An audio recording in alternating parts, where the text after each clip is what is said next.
The universe, as it turns out, has a rather twisted sense of humor. Take, for instance, the moment when the most expansion-obsessed species in known galactic history simply stopped. 6 months, 14 days, and roughly 7 hours ago, not that anyone was counting, except for the Vorthak Temporal Monitoring Division, who counted everything with the enthusiasm of caffeinated accountants.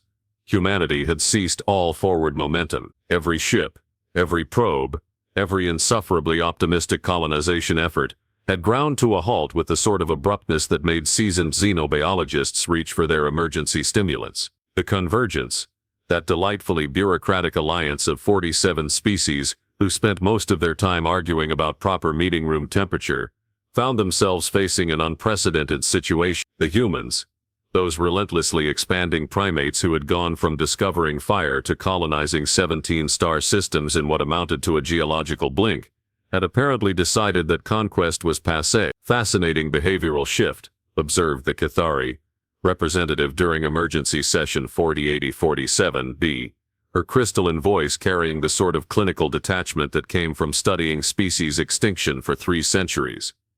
Previous expansion rate, exponential.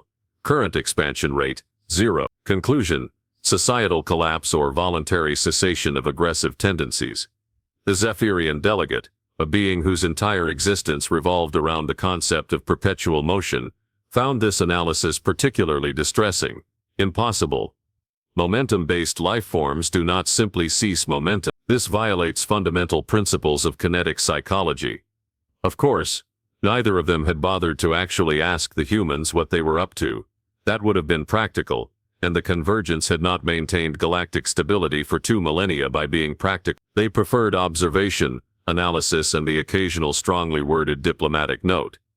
The evidence was undeniable, however. Human vessels had pulled back to established colonies and parked themselves in neat, orderly formations around planetary orbits. Their exploration fleets, once scattered across the galactic rim like particularly determined seeds, had retreated to established space. Even their notorious pioneer volunteers, those gloriously reckless individuals who thought terraforming hostile worlds sounded like a weekend hobby, had gone quiet. Perhaps, suggested the hegemony's military advisor with the sort of hopeful tone reserved for lottery tickets and peace treaties, they have finally recognized the futility of competing with superior civilization. The Convergence chamber erupted in what could generously be called enthusiastic agreement, and more accurately described as barely contained glee. Species that had spent decades watching humanity's expansion with growing unease, suddenly found themselves drafting territorial adjustment proposals. The Drakmari Empire, never one to miss an opportunity for land grabbing, had already submitted preliminary claims to 14 human-adjacent systems. Yet some found the situation puzzling. The ethereal collective, beings of pure energy who viewed physical expansion as quaint, noted inconsistencies in the human behavioral pattern. Cessation appears voluntary, their representative observed, static crackling thoughtfully around the translation to no evidence of external pressure, resource depletion, or technological failure. Organic life patterns continue within established territories. The archivists, ancient beings who remembered when the first stars were young and had the memory files to prove it, remained conspicuously silent. They had watched countless species rise and fall, expand and contract, conquer and collapse. Something about humanity's sudden stillness struck them as familiar, though they could not quite access the relevant historical parallel. Meanwhile, across the galaxy's communication networks, alien news services buzzed with speculation. The Hive Mind Broadcasting Network ran continuous analysis loop. Independent traders reported human colonies functioning normally, producing goods, maintaining infrastructure, even engaging in perfectly polite commerce, but showing zero interest in expansion beyond their current borders. Most peculiar, muttered the Synthetic Consciousness Collective, whose members had long viewed human unpredictability as a fascinating case study in organic chaos theory. Pattern suggests internal reorganization rather than defeat. But the prevailing wisdom, if it could be called wisdom, was that humanity had finally encountered something that broke their expansion fever. Perhaps they had discovered the futility of competing with superior alien civilization. Perhaps they had achieved some sort of enlightenment that transcended territorial acquisition. Perhaps they had simply grown tired of the whole business and decided to focus on gardening, or philosophy, or whatever it was that settled species did with their time. The more optimistic members of the Convergence had already begun drafting congratulatory messages, praising humanity for evolving beyond primitive territorial impulses. Others prepared formal offers to protect former human expansion routes, purely as a neighborly service, of course. None of them considered the possibility that humanity had not stopped expanding because they had given up. None of them wondered if maybe, just maybe, the species that had gone from stone tools to faster-than-light travel in a few thousand years had simply paused to work on their next project. And absolutely none of them thought to ask what happens when you give the galaxy's most notorious overachievers 6 months of uninterrupted preparation time.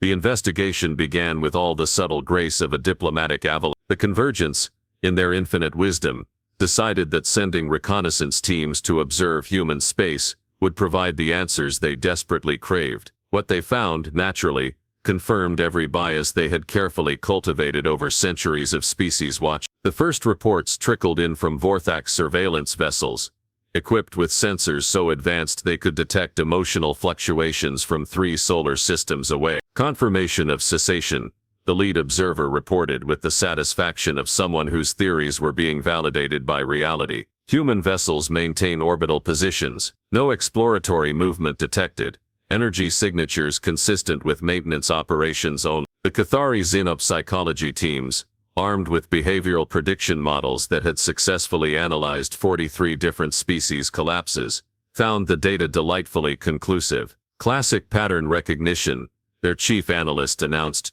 during emergency session. Expansion cessation followed by territorially consolidation indicates acceptance of defeat. Recommend immediate classification adjustment from aggressive expansionist to contained territorial species. Of course, nobody bothered to examine what exactly the humans were maintaining with such dedicated energy output. That would have required curiosity rather than confirmation bias, and the Convergence had not maintained galactic order by encouraging uncomfortable questions. The Drakmari military attaché, a being whose entire worldview revolved around conquest and submission, interpreted the human stillness through the lens of defeated armies throughout history. Retreat to core territories, he declared with the confidence of someone who had personally overseen 17 planetary surrenders. Standard defensive posture following recognition of superior force. Recommend waiting period of 1 galactic cycle before formal annexation procedure. The waiting period was not for humanitarian reasons. Naturally, Drakmari protocol required allowing defeated species sufficient time to process their new circumstances before the paperwork began. They were conquerors, not monsters. Meanwhile, the Synthetic Consciousness Collective deployed analysis drones throughout human space, gathering data with the methodical persistence that only artificial intelligences could maintain. Their findings painted a picture that should have been concerning to anyone paying attention. Human colonies were not just maintained, they were thriving. Production levels remained steady. Population centers showed signs of growth. Infrastructure projects continued on schedule. Curious anomaly, noted the primary analytical node during its report. Defeated species typically exhibit resource conservation behaviors. Human resource allocation suggests continued confidence in future prospects. The Convergence filed this observation under interesting but irrelevant data points, and continued with their preferred narrative.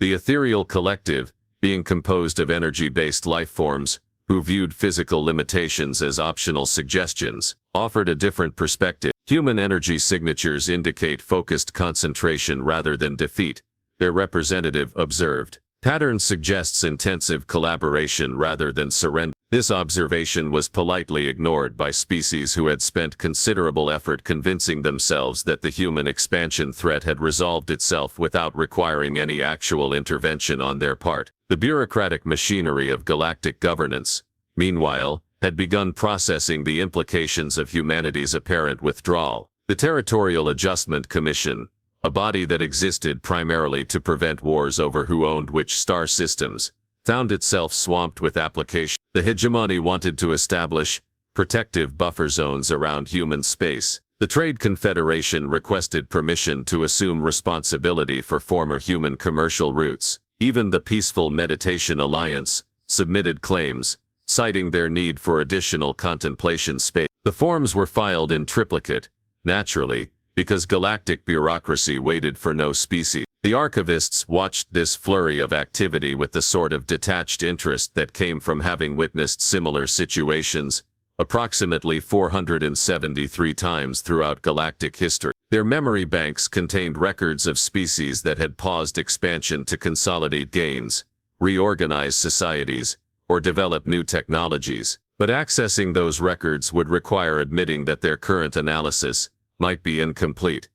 Better to let events unfold naturally. The hive mind broadcasting network, ever eager for content that would engage their trillions of interconnected viewers, began running speculative programming about humanity's future. Popular theories included evolutionary transcendence, resource exhaustion, and discovery of a superior entertainment medium that had distracted them from territorial expansion. The betting pools favored transcendence, with resource exhaustion running a close second. Independent traders, those hardy individuals who made their living in the gaps between official diplomatic channels, reported increasingly strange phenomena around human space. Human colonies were accepting shipments of raw materials at unprecedented rates. Industrial complexes that had previously focused on expansion-related manufacturing had shifted to producing something else. Nobody seemed entirely sure what, but the energy signatures were impressive.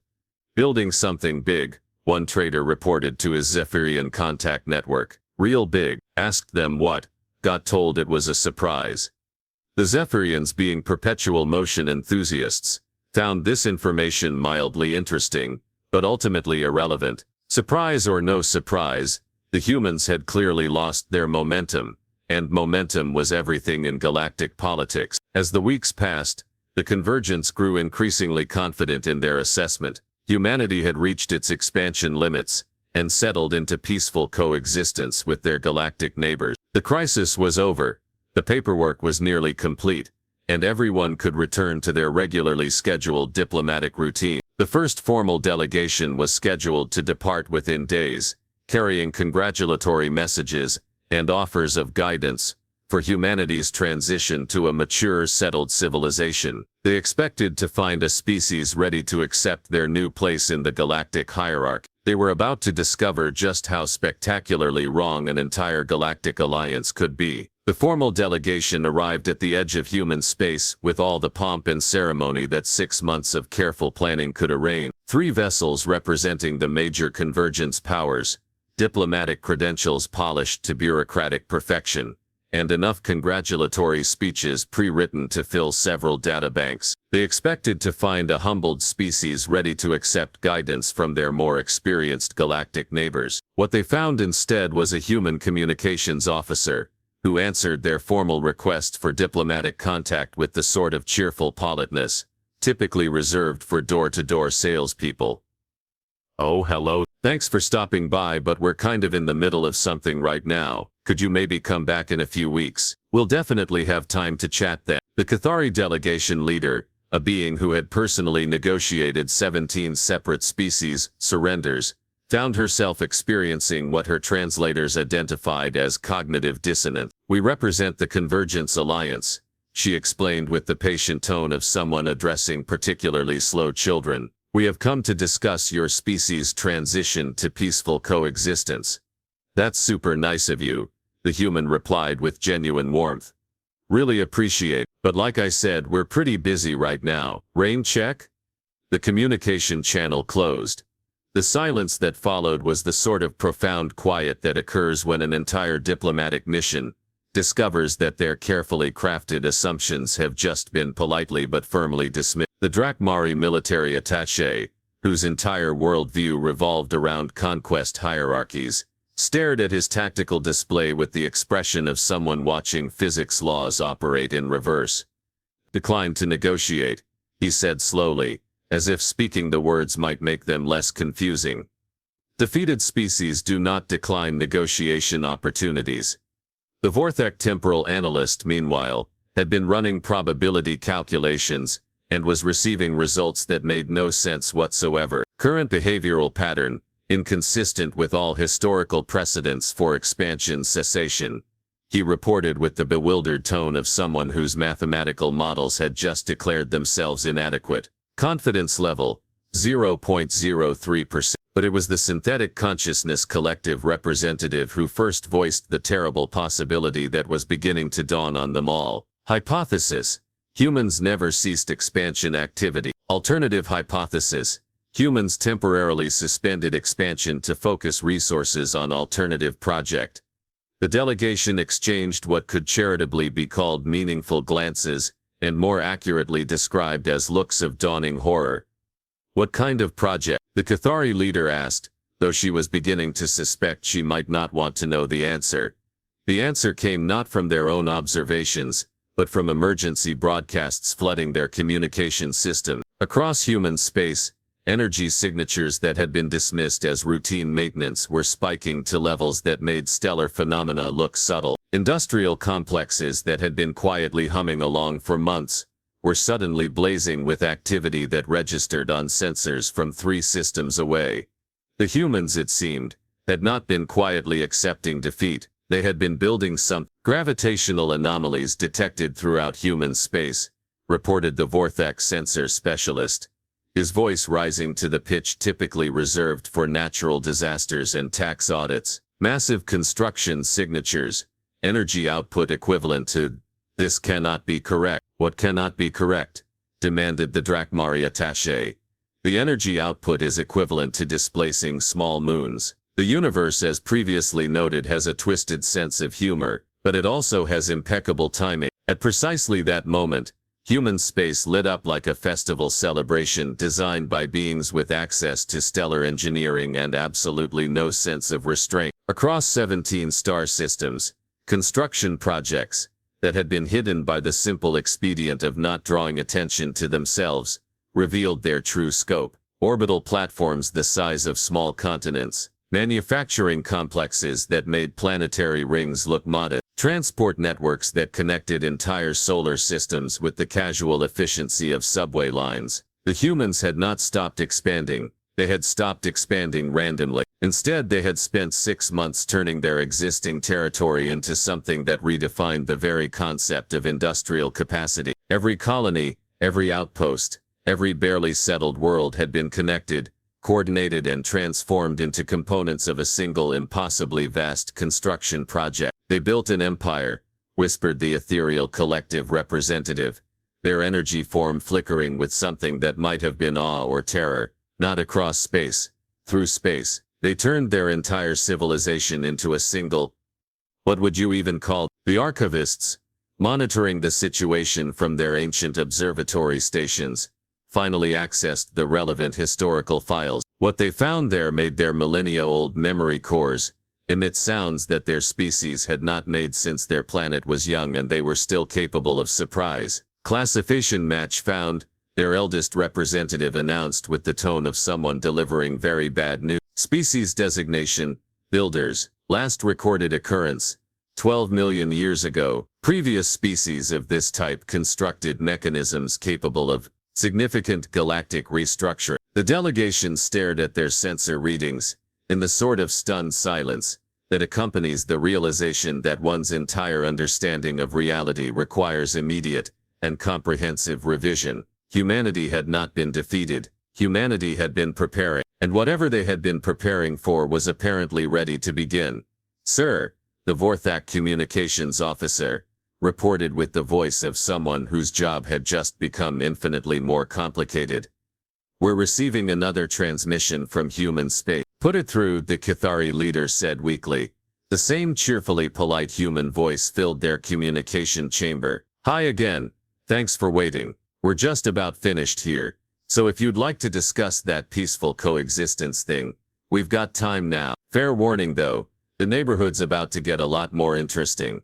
The communication channel closed, leaving the delegation to contemplate the fact that they had just witnessed the most politely delivered threat in galactic history, and they still had no idea what humanity had actually built. The universe's sense of humor, it turned out, had been saving the best joke for last. What humanity had built during their 6 months of suspicious stillness was not a weapon, though the Drakmari spent several terrifying hours convinced they were staring at the galaxy's most elaborate doomsday device. It was not a fortress, though the defensive implications made the hegemony's military planners reach for substances stronger than their emergency stimulant. It was not even a particularly advanced transportation network, though the engineering involved made the synthetic consciousness collective emit appreciative processing sounds. It was in the most devastatingly human way possible, a logistics system. Behold, announced the human representative during what would later be remembered as the most diplomatically catastrophic presentation in galactic history,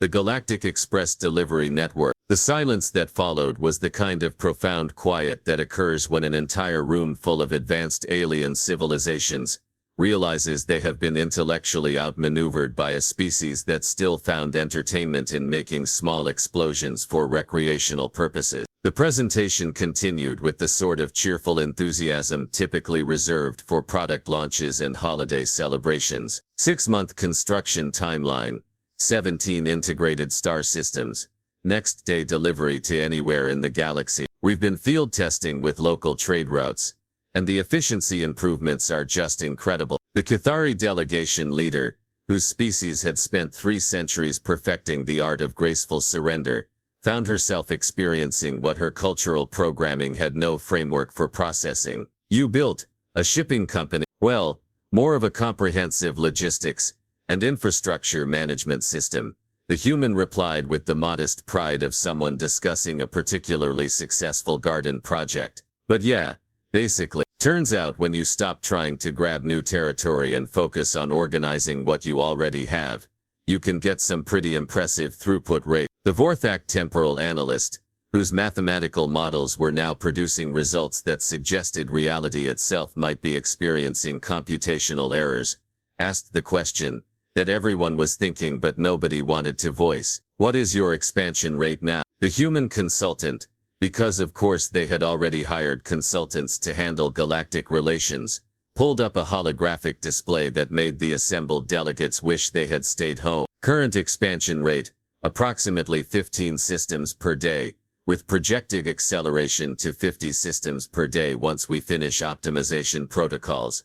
The numbers hung in the air like a particularly ominous storm cloud. 15 systems per day, repeated the ethereal collective representative, their energy form flickering in what might have been disbelief or the beginning of an existential crisis. Well, we're not actually expanding into new territory, the human explained with the patient tone of someone clarifying a minor technical detail.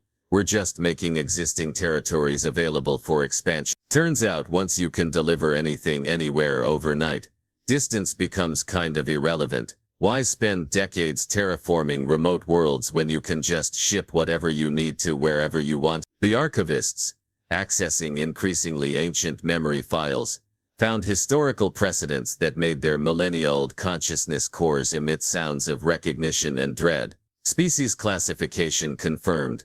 Optimizers, previous occurrence, 47 million years ago. Result, galactic infrastructure reorganization lasting 6 geological epochs. The Drakmari military attaché, whose entire strategic framework was built around territorial control, stared at his tactical displays with the expression of someone watching the fundamental rules of warfare rewrite themselves. You have eliminated the strategic value of territory. Not eliminated, the human corrected cheerfully. Optimized. Every world is now basically adjacent to every other world. Distance is just a logistics problem, and logistics problems have logistics solutions. The implications hit the assembled delegates with the force of a diplomatic meteorite. Trade routes that had taken months could now be completed in hours. Strategic resource locations lost their strategic value when resources could be redistributed in real time. Border controls became meaningless when anything could be delivered anywhere, through a network that existed partially outside normal spacetime. The humans had not conquered the galaxy. They had made conquest irrelevant by turning the entire galaxy into their backyard. What? Asked the Convergence's senior diplomatic coordinator with the tone of someone requesting last rites.